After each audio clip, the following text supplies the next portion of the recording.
Hey! This is SWD, Sisters with Disabilities. Oh, we harmonizing today? Okay. Where we uplift, inspire, and enhance the knowledge of individuals with disabilities. My name is Crystal, the blind bad girl. Let me not do that. Diddy ain't right now. And then this is my sister right here. Hi, I'm Kim. Kim. Keep it moving. Keep it moving. Keep it moving. I'm moving on.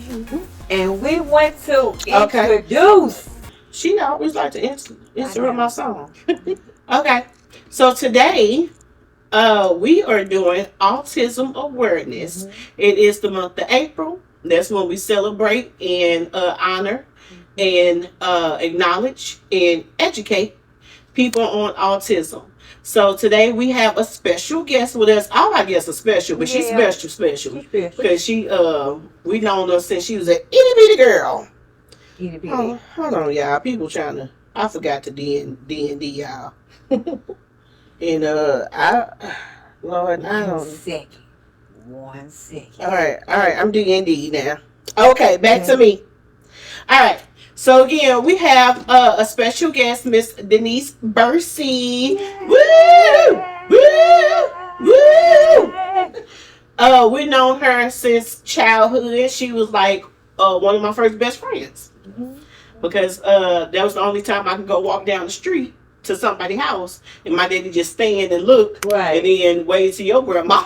Very true. Well, you guys can verify that I actually grew up on the north side. Yes, from the north. I want from the north side. I am born and raised. Anderson, baby. Yes. Anderson block.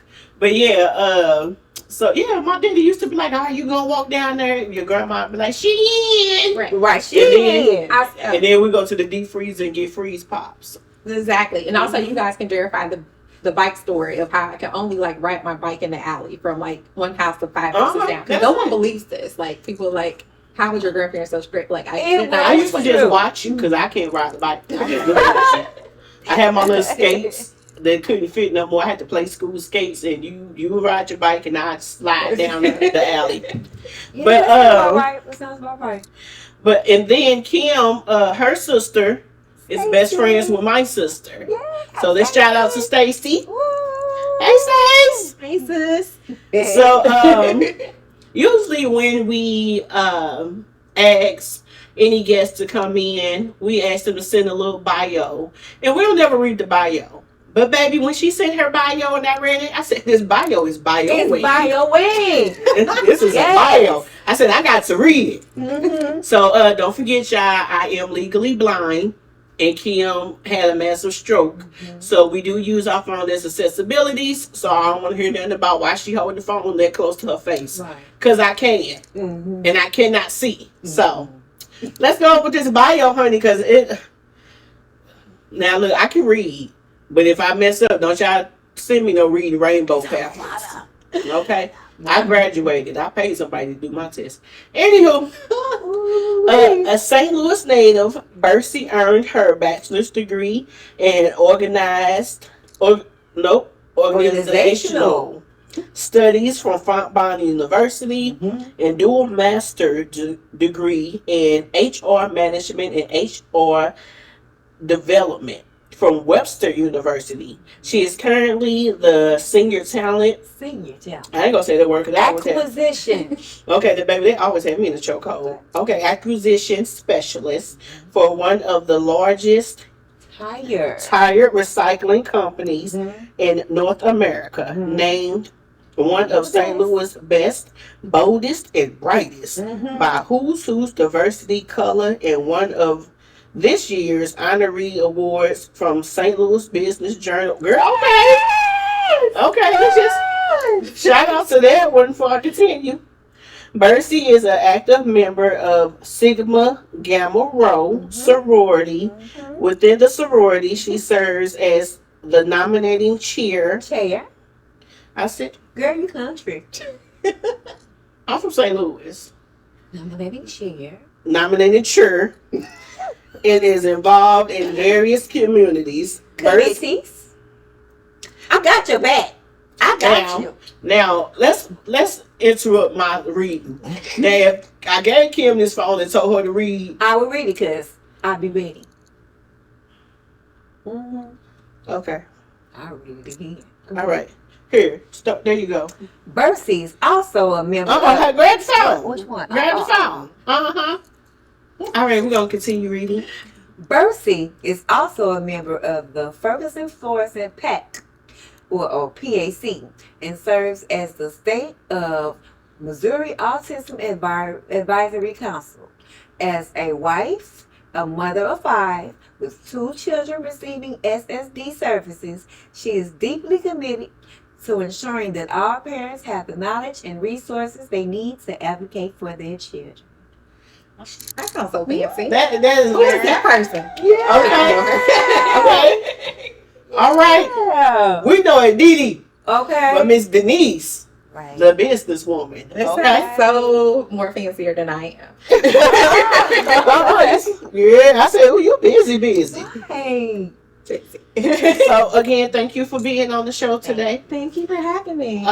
So last year, so every month we go over awarenesses that we want to do. And, it'll be obvious for us to do autism awareness because that's the most popular awareness of April. But last year we did, it's actually Stress Awareness Month as well. Yeah, so we all stressed out, honey. So, but when I said we were going to do autism awareness, you were my first name. I always think of you because you are so boisterous about it. And you tell a journey of your daughter and your children, and you don't hide it like some people. You let us know the struggles and the trials and the tribulations of you and raising kids. Yeah, and keep us up on the kids' pictures and everything. Yeah, I feel like I'm a Facebook auntie. You are. I think that's important. Like, I think sometimes we get so wanted to show this perfect life, and my life is chaotic, and I would say a life of shambles. Like, that would probably be the title of my biography if somebody ever writes it. Life of shambles. Life of Shambles, the story of Denise Bursey. Like, that's it. That's the title of one of my shows, Shambles. It's chaotic, so I think it's great to focus on a lot of the positive things, but it's also necessary to just kind of put a focus on some of those hardships and tribulations you kind of go through, because somebody else might be going through the same thing, and they don't feel alone. And I think I felt that way for so long that I just kind of put it out there, and people will be like, oh my God, I was going through the same thing, or I totally can relate to that, and it just kind of builds that community. So inside the jokes of it all, because I know I make jokes about the kids all the time because they are hilarious, but I think also in case you saying a little bit, but also sometimes there's lessons in that, things that we learn throughout it. Ma'am. Okay, so name all the children in ages. Oh, okay. Now you're gonna test me. Okay, so 5 children total. 1 in heaven, 4 here on earth. So we'll start. Janae is my oldest. She is 23. She is a senior at Lindenwood University. Okay. All right. Brianna just turned 21 on the 31st. So she's my next baby. Aiden, he is 17, senior at McFord North. Okay. And then Madison, she's my youngest. She is 15, 9th grader at McFord North. And then my baby in heaven, Alyssa, she passed away when she was 3.5. Okay. So all my babies. Yeah. All right. Wow. All right, honey. And Go, Mama. I have a horse. I will want. You talking about 23-year-old and you look 19. Now, as my auntie used to say. Okay, now. Okay. Yeah, let me get it. Hold on, there's a lot of reading today. I got it. Okay. So it says that you have 2 children who receive SSD, and SSD means Special School District. Okay. So Special School District, they partner with 22 different districts here in the St. Louis area, and they provide services to children pretty much that have IEP, which is individualized education plan. So with my two kids being Ferguson Florissant, they partner with SSD and they provide services. So they get to attend their regular schools, but they also get the services they need to make sure that they have an education plan in place. Okay. So which child has autism? Madison, she's the youngest. She goes by Maddie. Maddie. Yeah. I know that, but I like to ask for the people. Because Miss Maddie is a character within herself. She is. She is a main character. Okay, so our first question is, how old was your child when she was diagnosed? Maddie was diagnosed just a few months shy of 3. Okay. So what signs did you have when you got her tested for autism? Funny story is, like, I actually didn't notice the signs. It was my husband. So he actually was watching like a Today Show segment, and they did a segment about autism and kind of what the signs were. And he was like, yeah, I think Maddie might be autistic. And one of the main things was that she was still nonverbal at that point. And I kind of shooed it off at first because, like, I think kids kind of grow on their own and kids do things in different stages. So I never wanted to be the one to like be like, okay, my kid has to hit this milestone by this point, to say that there might be an issue. But also understanding like necessities. Like, I was a child with learning disabilities and understanding how important it is to get tested. Like, I wasn't shying away from like, okay, well, let's do it and see. So we went to Touch Point, which is now Easter Seals, I believe. Yes. And got her tested. It was like a 2-day process. They do all these evaluations, and I think almost immediately they came back with the diagnosis of autism. Okay. And how did you feel about the diagnosis? And at that point, how much education did you have about it? So I won't lie and say like I was like ecstatic about it or anything like that. I think as parents, like, when you find out you're having a child, like, you have these expectations and goals or what that child is going to be like. Exactly. Almost like a mini you in a sense. So like you have all these dreams, right? So when those dreams are no longer reality, you kind of go through a grieving process in a sense, because now you kind of have to mourn it like you thought your child was going to have, and then grasp your new reality of what that is. Also, not truly knowing what autism was. I think I didn't know anybody at the time. I don't think any of us knew anybody at the time that either had autism or a child with autism. It really wasn't talked about, especially in the Black community. Like, it wasn't prevalent. So you only know kind of what the media is out there. So either you're thinking Rainmaker, like my kid is about to be spouting off numbers, like and be able to play the tango in Vegas, or or it's going to be a significant disability for her. So it's just kind of that fear of the unknown. So we at the time didn't know really anything about it. I think that was more the scary part, but also a relief, like, because now you can put a name to something, and you know what something is, then you know there's a plan that can be put in place to kind of help. So it's kind of mixed emotions that we had to go through. Okay. So would you like, with learning about the school and the IEP and everything, how involved were you in it? In the beginning, not as much as about. Like, I attended the IEPs, I went to the meetings, but I didn't really understand, I think, those first couple of years what was happening. And for those that go into an IEP meeting, that first time can be really daunting. I kind of equate it to like a work meeting in a sense. Like, you often to parent-teacher conferences, so it's usually you and a teacher, right?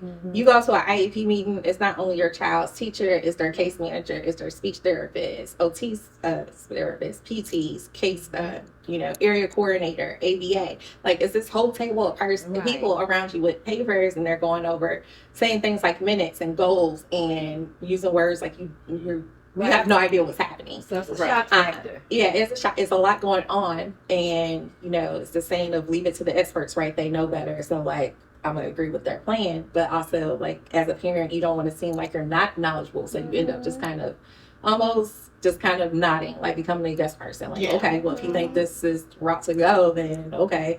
It wasn't probably until years later that like I started to try to educate myself a little bit more about it. Right. And I say, like, people at SD and through the school district have always been amazing. And when I started asking questions, I'm like, okay, I really need to understand what's happening, so I can get more involved with it. I think they were definitely helpful in that. And then also finding resources as well. I joined the Parent Advisory Council through SSD in Ferguson, Florissant, and essentially they're just a group of parents and guardians that are stakeholders in the special school district, and they help collaborate on like different methods and educational plans, things of that nature. So it's just really to kind of have that village and support system there, like, because we're all in the same boat together as parents. So things I might not know, they might know, and vice versa. So it's almost just kind of learning off each other, and they kind of gave me that that drive to kind of want to learn more. And when I started to have issues or started noticing changes in medicine and things that like I couldn't quite put my finger on how to fix, like they were like, okay, well, did SSD do this, or did school do this, or do you have this in place, or when there was a time when Madison was getting suspended due to like her meltdowns, and it would cause like she might hit someone or something and it would cause a suspension. And it was happening so much, and they're like, well, did you have a manifestation here? And I'm like, I don't know what that is. What's that? So like things like that, like, you know, to just kind of being able to talk to other people that have been through it. And I think that really helped. And I have this IEP binder, which has come kind of like comical at this point, but it's like this really thick binder. I have it with me if y'all but essentially it has one key thing about like kids with disabilities or anything, like you need documentation. You get asked so many questions about your child so often, from what they weighed when they were a baby to write this down. It's like things you wouldn't normally remember off the top of your head. So I keep everything in there, from IEPs and conversations I've had, any behavioral issues, anybody that's a part of Madison's life, their name is in that book. And it really helps throughout the process, so you can be involved and kind of be able to answer those questions when they come about. Okay. So I just graduated from a program in November, a wonderful program, Bridge to Hope, where it basically was teaching parents about IEPs. It was so many parents in there that had IEPs and had no knowledge of what to do, what to say, and how to educate themselves. Because I used to be a caregiver. Like you said, Eastern Seals, I used to work at all those type of jobs. So I would be the caregiver in the IEP meeting. And, you know, even though I have to read their personal plans all the time, it can be overwhelming for the parents. And, you know, in the IEP, it was overwhelming to me because I didn't know that it was so much detail into making sure that they had everything in place for their education. For, you know, from, like you said, behavioral to, you know, how they can, different techniques of teaching them. And then I'm talking about like 2010. So it still wasn't, you know, in a good place. They were kind of just throwing stuff out there at that time. So, like I said, Bridge to Hope was a great place. My son has a 504 plan because he stutters. He has a speech impediment. So he has a 504 plan. So when they said 504, baby, I was thinking they were talking about the Hot Boys. So I didn't know what they were talking about. Okay, I didn't know what they were talking about. But there's some, like SSD, they have like a it's called FACE, I want to say, Family and Community Engagement Program. So it's similar to that. So they hold classes and where they talk about like IEPs and like transitioning and things of that nature to get parents involved. The SSD PAC meetings we do each month, we do a different topic. So things that parents typically care about or want to know. So I think it's just more just getting that education out there, because there's so many resources out there. So many things I didn't even know about in the beginning that like I'm still learning about new things. Like Maggie just got a adaptive bike last year because there's a program through Variety Children where they give out bikes. And a $5,000 bike is not something I would have been able to afford in my life, but because of them, like someone telling me about it, like it's just having those resources and making sure it's out there and people have access to And it. I don't have that question in hand, but that's what I was going to ask you about, like the financial resources and how because they say it's very. I mean, of course, it's very expensive to raise a child. Period. But then when you have to have them in physical therapy and OT and speech therapy, I'm sorry, OT is occupational therapy. And and have them in like you said, $5,000 bikes. So, do you receive resources, or did you have to figure out how to pay out of pocket? It depends. So Madison just got Mo HealthNet like 2 years ago. We finally got that process sorted out. So her therapies, like outside, like she does physical therapy, sensory, and OT therapy outside of school now too. So those are pretty much covered. Prior to that, through my insurance, it was $100 copay. So I think like those things they do weekly. So like ABA therapy is usually 5 days a week. So that's $100 copay. And copays don't come out your deductible if anybody knows about insurance. So that's $500 right there. And then if you add physical therapy and OT, like that's another $100. So a lot of times families don't always necessarily have that available to do. So a lot of times they don't get those services outside of what they would offer it through school. So it's just knowing how to go through like the state and like apply for waivers and making sure that your kid can like get insurance through the state because they do have that disability. Having a regional case manager through the state as well because they can help you through a lot of that legwork.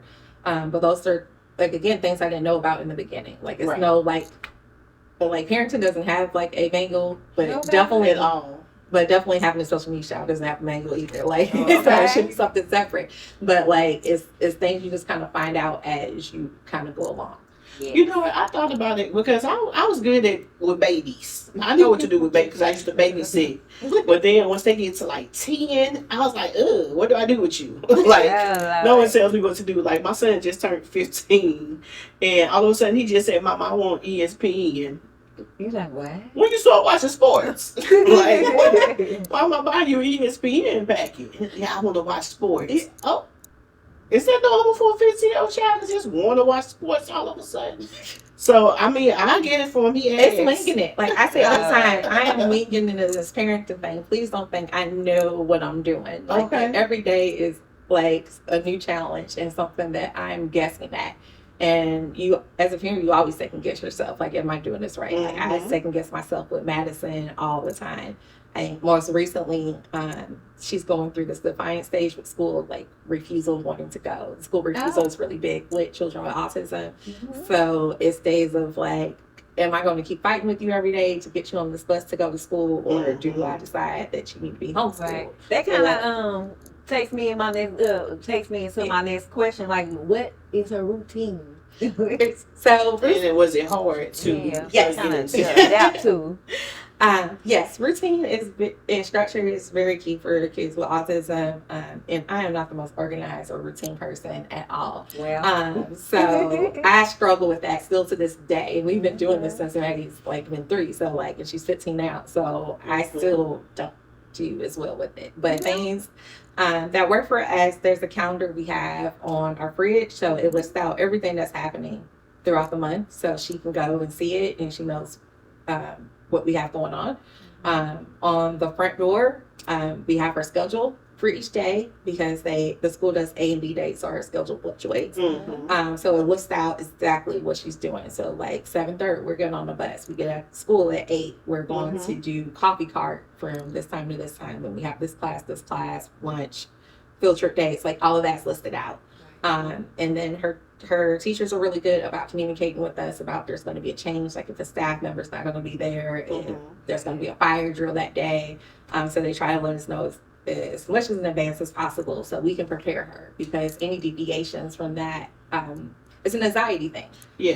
So they find comfort in that structure. So when things change, they don't necessarily, it becomes a sensory overload to them, and they don't know how to react. Or how to communicate that, which can lead into a meltdown. So we want to try to mitigate that as much as possible. And as you know, life happens, so it's not always going to go as planned. There's still we could plan everything to a T, and one thing could just be off course. Like I call it glitch in the matrix in a sense, like something that like was supposed to be red was now blue, and that could set her off. Right. So I had a client who the bus driver changed, and he came and punched a whole hole in the wall just because they didn't tell him that the bus driver changed. Because the bus driver didn't know, what to do and where to drop them off at. So they kind of set off a whole thing. And he came and put a whole hole through the wall. So that's what we kind of have to have that a bit, which is a big behavioral improvement plan that's like in their IEP. So essentially, like if she starts to escalate or they start to see it, what do they do in that sense? So like if she's getting agitated, and we remove her from the area from the other children, making sure that she's not around a place where she can throw things, giving her space to calm down, and just trying to see what she actually needs in that moment. Maybe it might be going for a walk. Maybe it might just be going into a common area for her to chill out for a bit. In her IEP, she gets to keep her cell phone. And little trick, like whatever your kid needs in their IEP, just put it in there. So with Florida North, in Ferguson, Florida, I should say, they have a cell phone ban, so they have yonder pouches now. So you have to put your cell phone in a yonder pouch throughout the day. So I made sure that was one of the first things that we changed in her IEP was making sure that she could keep her cell phone throughout the day. So, so they get cool little perks like that, I guess you could say. When Aiden had his he still has an IEP for ADHD. He liked the little spinner thing. I love that. We love it. We got the fidget things, the fidget spinners. There we go. We got some extra ones if you want one. I'll take them. But those help him in class. So we had to put those in his IEP so he could have them, so it wouldn't be taken as because other kids aren't allowed to have those things, but because it helps him throughout the day. So things like that. So we make sure that anything that might help, we include it. So she gets to keep her phone. So maybe she wants to get on there and like redraw for a moment. She also can call me, and usually she'll call. She'll complain, and she'll be like, "I won't come home," or whatever. Or she knows that Bubba drives now, so she knows he's at school. So she'd be like, "Call Bubba to take me home." And so like she'll. So things like that, but you just try to find anything that's going to help make their lives a little bit easier. Okay, so with you having, 4 living children, that's a lot to give them individual time. So do you and Maddie have like some special, just mommy and me time? Yeah, I've definitely gotten better with it now, especially now that I work from home. I do have a little bit more sway in how my schedule works. So I'm able to try to make sure I'm spreading my time evenly and making sure each kid is getting what they need. So with Maddie, she loves to go shopping. So she likes going to Michael's. She loves to draw. So she's an artist. She's an amazing talent. So we'll do that. We'll go to the park. She loves the saucer swings. We'll go get like anime stuff because she likes that. Oh goodness! She'll just kind of tell me what she wants to do. Like last month, she wanted her ears pierced because she said I'm a teenager. I want my ears pierced. So we're gonna do that. So we just try to find things that she likes and try to do them with her. And just kind of give her. She goes to school dances. If she wants to, she doesn't always stay the whole time. I think sometimes she just likes the idea of something, and then she's like, when she gets there, she's like, "Done with this. I saw it. I was here. Let's go." That's me. I just gotta try it once. So what she does things just like any other child. Like she goes through the same emotions. Like I think it was like last month she got a pimple for the first time. And you know how devastating that is when you get a pimple, you're in high school, and you don't want to go to school. She goes through the same thing. She did not want to go to school because she didn't understand like that pimple on her face. It was changing. What's going on? She goes through it like typical teenage girls. They hate their parents. Like I'm ruining her life, just like I was ruining my mom. So it's the same thing for her. So she does those same things. She just expresses it a little bit differently. That kind of falls into the next question. Go ahead, Kim. Okay, let's see. What are some of? No, okay. No. Do you think? Okay. Oh, that was your question. Well, you had already took one of my questions. So. I did. Yes, you did. Oh, so I'm sorry. just flip flop now. Do you think that she'll be dating? No. Do you think she will get into dating as she gets older? Example, Love on the Spectrum. Yeah, since that show's come out, I get that question a lot. So I never put a limit on what Maddie can do. Like, I think we've been so supportive. Like anything Maddie wants to do or whatever she thinks, like we never say no or anything like that. So, and funny thing is, there's this kid Caleb that they've been in the same class since they were in second grade. And me and his mom are really good friends, so we've always joked like both of them are gonna get married. And they sometimes they understand the concept of girlfriend boyfriend, so they'll joke about it sometimes and things like that. They go to dances together, things of that nature. So, and she understands the concept of dating and being with someone. Sometimes I think she does desire at one point when she's older, so like maybe be in a relationship. She talks about getting married, maybe having kids one day, things of that nature. So like I never say never to anything, right? Because where she is right now, like when she was diagnosed, they said she would never speak. So and I can get her to stop talking. So I never say never to any situation. She might get to a point where she may live independently one day, or she may be in a relationship. So and I want all those things for her. All for it. Right. I'm definitely for all of those things. So like if that's what she wants to do, then go for it. Let's figure it out. Okay. Okay. Like I told you, I've been in the medical field as caregivers in AIDS. And you know, I used to take them to the dances, and you know, that's where they met their girlfriend and boyfriend. Like, it was cute to me because baby, I'm like, what am I doing wrong? I joke about that all the time. I was like, I've been having a boyfriend since the second grade, so like she doing something right. Like I mean, even my non-verbal patients, they had a boyfriend or a girlfriend. I was like, maybe I need to stop talking. But you know, that's what the old folks used to say anyway. Stop talking, more business, stop talking. But I can't do that. Well, I say, like they're so logical and just like they. Kind of once you give them an explanation and they can like comprehend it, like it's fine. Like she's very, I would say Maddie's so progressive that like she understands like LGBTQ, like she understands like she teaches me stuff like I didn't know what like being like pronouns is like she says he she them there like bye trees bunnies. So she knows all those things, and I think she learns that from like her TikTok community or whatever and things like that. But like I think now she's just kind of figuring it out, and we always support whatever she wants to do. So like if today you decide that like you don't have a gender identity, fine, whatever, do you. I am it. I was like, I get it. I don't want to like sometimes I don't want to be a girl either, so I get it. But like I think she's so fluid in that, and I think people on the spectrum tend to kind of have more of a fluid just outlook on those type of things because they don't follow the same construct that we do. So it's not abnormal for maybe like a guy to be girl, or maybe a girl not wanting to be a girl. Like so I'm just open to whatever she wants to do. So right. Well, see that you look. Did you read these questions? Because you own them. Okay. It seems like every question we get to, you already answered. No, but it says as she grows, can you imagine what she'll be like as a young woman entering the world?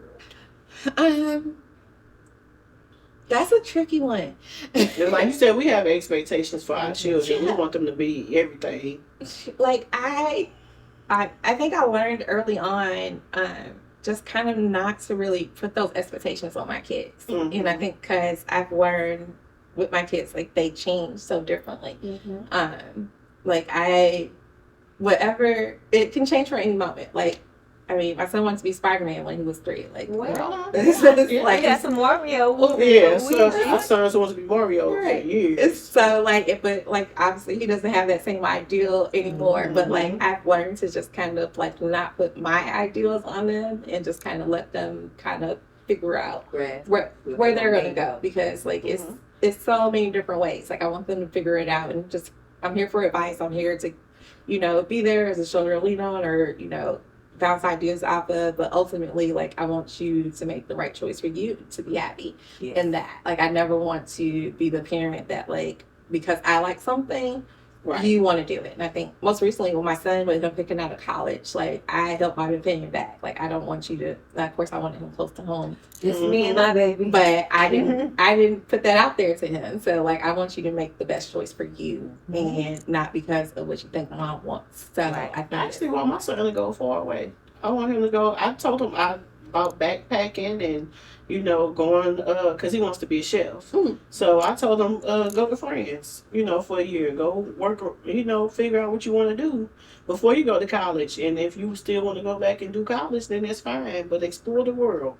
Kim want to keep her son in the chokehold. Kim's son is going 2.5 hours away. So I'm trying. She's trying not to move there. I'm trying. The girls, Janae went to Lindenwood, so she was close. Like, she knew what she wanted to do. Like, we kind of knew that. So it wasn't hard, like, her transition. And the girls were always independent in that sense.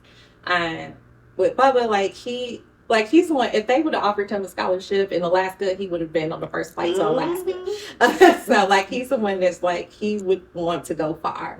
I think because he's my baby boy, it's hard for me to, he's the one that's hard for me to let go a little bit. So, I'm working on it. I want him to enjoy life and be out there, but I think it's still that, wanting to be close, in Orange Branch. So, if he needs me, I can get to him. We're working on it. We're working on it. Check on me when I drop him off at college. See okay. Check me out this year. I'm gonna call it the Trail of Tears. Yeah, pretty much. Check me out when I'm on 70 on the way back. Okay. Please, somebody check on me. There you go. Talk about she pulled over. Get up. Oh. Okay. What advice can you give to a parent raising a child with autism? What are some advice? Never be afraid to advocate for your child is one. Your kid is your everything, right? And like I said before, sometimes we feel like we would let the experts do what the experts do, but your child better than anybody. So don't ever feel shameful about speaking up for your child and what you feel like is best for them. Also, don't apologize for your child. And that is something I learned. It took me a minute to learn, but I remember going out to a store and Mary having a meltdown and people looking, and I felt like I need to apologize. Or she said something that was kind of outside of the norm, just blurting out something. I'm like, oh my God, I'm so sorry for that. Or, and realizing why am I apologizing? Right? Yeah. I think children, especially social media children, they have so many therapies that, force them to have to learn how to be in our society, right? Yes. So that's their whole life, is learning how to adjust to us. And I think we could take a moment to feel what it's like to be in their shoes. So I learned to stop apologizing. Mary's gonna do what she's gonna do. Okay. If I'm teaching her how to check out the line and it's holding up the line, well, we just gonna hold up the line. Okay. We gonna do what we did. It's teaching them. So I don't apologize anymore, and I don't think parents should either. I'm teaching Kim that right now. She's like they right behind us, and we don't care. It is. I have to channel my sister Stacy sometimes because I have to get her attitude because she was always the one that that's the Scorpio in me and her. Yeah, so I have to channel her in certain situations to be able to speak up in that aspect. Another kind of piece of advice I would say is kind of have your village, and whatever that is, find people that kind of are in the same boat as you, because I have friends that don't have children with special needs, and they're very supportive. But it's something about when you have another parent that's in the same boat that gets it. You don't have to explain it. Me saying to somebody Maddie had a meltdown today, but she knocked over the table, but she was able to redirect to somebody else. They're like, oh my gosh, she knocked down the table. But to a parent that gets it, they're like, she redirected herself. It's that. So it's somebody that's getting it. So having your village, and also it's okay to vent. I think sometimes when we have to take care of somebody, or somebody is in special, or that has special needs, or any type of care, medical, whatever that is, you kind of get to the point where well, I can't complain because they're going through something that I necessarily wouldn't have to go through, and we think we can't say anything. You have to get that out of your mind. we have emotions and feel the same or have feelings just like anybody else. So it's okay to vent. It's okay to have bad days. It's okay to have like to be down. Like I have those we moments. all need those days. Like you do. Like you have to have self-care. You have to be able to like express your feelings. And I think that's something I'm still learning because I do hold a lot of it in sometimes because it's just kind of like I understand it's not her or whatever. I know it's things she can't control. But with Maddie a lot of times like when she's upset, she can go to like, I hate you and this and like it could go on for like 45 minutes or whatever. Yeah. Right. And as much as I know she doesn't mean it, it's just her trying to express it. But if you're already having a bad day, Right. You be like, and what? you get hit with the I hate yous and everything else is going on in your Like, life, wait a minute. right? Like you have to understand, like it's okay to have that moment, Mhm. and it's okay to digress, and it's okay to be able to share that with your partner, and being able to share that with your community that's supporting you as well, and having them help out. My number one rule as a caregiver is don't take it personal. Yeah. Because that I've been told that they hate me so many times. Yeah. But you can't be upset about it. Because like you said, everyone has a bad day and they have their right to express it. Yeah. And it doesn't mean that it's towards you. That's just how they feel at that moment. Yeah. All right. So we want to thank you. Yeah. I think this was a good show. I do We want to thank you for being here and just, letting us into you and your family's world and educating us even more on autism. Because a lot of people don't know, and a lot of people don't know the daily routines that you have to go and do with your children. Because once they're children, once they become adults, you still have to, for life. do these routines and raise them. I mean, you'll never start raising kids. I found out my mom was still raising me at 35. So, so this is actually a dual show. It's a surprise. You didn't know about it, but Okay, now didn't we just talk about structure and routine? You nervous? Not for you. Not for you. No. So in May we actually do a show. Well, we do a series called Mother's Day in May, where we honor mothers who raise children with disabilities or who are disabled raising children.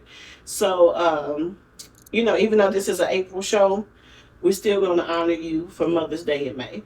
Yes. So we don't have the full Mother's Day gift basket that we usually have, but I'll just tell you we have some things for you. So you get a Mother's Day little bag. This ain't it. We ain't gonna show that on camera. But we at least got your shirt to start off with. Aww. We got your Sisters with Disabilities shirt. And then you will receive a glass with wine. For those days. So that's your shirt right there. And this year, y'all, I ain't told nobody, but I am emceeing a fashion show for Mother's Day brunch. And you'll get a ticket for the Mother's Day brunch as well. So that's on May 12th. I'm emceeing the fashion show and I'm singing. So, I'm bad, y'all. I be doing too much. So, we want to just honor you because you, like I said, I've known you for a long time. And, even from the first child to all of them, I watch you and I appreciate you and I respect you. I love you. Yeah, I love you too. We love you because you just blocked me. Yeah, sure did. And he'll be blocking my blessings. Love y'all so much. I was just these past like couple weeks, like it's like attention has been on me, and I'm not good with attention on me. I'm not good with receiving it. Like I like staying in the background. So like it's been like I think this past week or so, it's just been like doing this, like the honoree for the HR awards, like stuff like that. Like it makes me.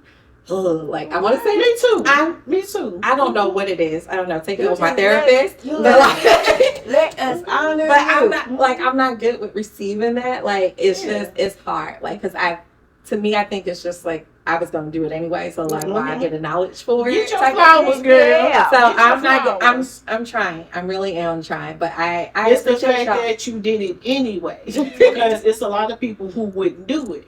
So the fact that you do it anyway, that's where you get the acknowledge and the honor from. Because a lot of people wouldn't do it, shouldn't do it, and couldn't do it. And since you did it, you know, you deserve to be honored for Bam, that. boom. I appreciate y'all, and I think this is so amazing what you guys are doing, and I definitely appreciate you guys having me on the show. And for my guests and all that, I just want love and receive y'all too, because that about to make me cry and Okay, we get back makeup. Okay, that's the Mac. Okay. And baby, Yeah. this beauty supply run all day. All right, so again, I think this was a good show. What y'all think? What y'all think? So, you know, let us know how y'all feel or think in the comments. You know, give Miss D her flowers, because she's a great mother. All the mothers that's coming up, give them their flowers as well. Like, share, and subscribe. And we out. Bye.